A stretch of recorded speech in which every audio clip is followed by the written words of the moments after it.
ആ ലിസ്റ്റ് ഒന്നുകൂടി കേക്കട്ടെ. Dining table. പൂപ്പരുത്തി മതി, 2000 ഓ നിൽക്കും. പൂപ്പരുത്തി അവിടെ ഈട്ടി തന്നെ വേണം. 25,000. Sofa set. ചൂരല് മതി. റെപ്രസെന്റേറ്റീവിന് ഇരിക്കാനില്ല, യമുനയ്ക്ക.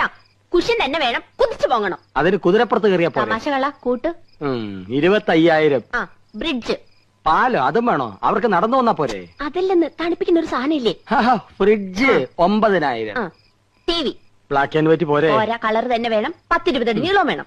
10-20 അടി നീളോ? ഇഞ്ചായിരിക്കും. ഇഞ്ചെങ്കിൽ ഇഞ്ച്. ഒയറില്ലാത്ത ഫോൺ അതൊരെണ്ണം മതി. മൊബൈൽ. മൊബൈല്. ഒയറില്ലാത്തോണ്ട് ഇതിന് വില കുറവായിരിക്കും. ഇനി അയ്യോ, ഇനി മടക്കല്ലേ, ഒടിഞ്ഞു. തൽക്കാലം ഇത്രയൊക്കെ മതി. മതി. ഇനി ഇതിന് പണം ഉണ്ടാക്കാനുള്ള വകുപ്പും കൂടി പറഞ്ഞു തന്നെ. മൊത്തം പണം കൈ വെച്ചോണ്ടാണോ എല്ലാരും ഇതൊക്കെ മേടിക്കുന്നത്? ഇൻവെസ്റ്റ്മെന്റ് വാങ്ങണം. ഇൻസ്റ്റാൾമെന്റ്. അതെങ്കിൽ അത് അങ്ങനെ ആവുമ്പോ മാസം തോറും ഈസി ആയിട്ട് അടയ്ക്കാം. അല്ലെങ്കിൽ കടം വാങ്ങണം, പലിശ കൊടുക്കണമെന്നല്ലേ ഉള്ളൂ. എന്താ മുൻഷി പരമേശ്വരൻ പിള്ളയുടെ മകന് കടം കിട്ടില്ലെന്നുണ്ടോ?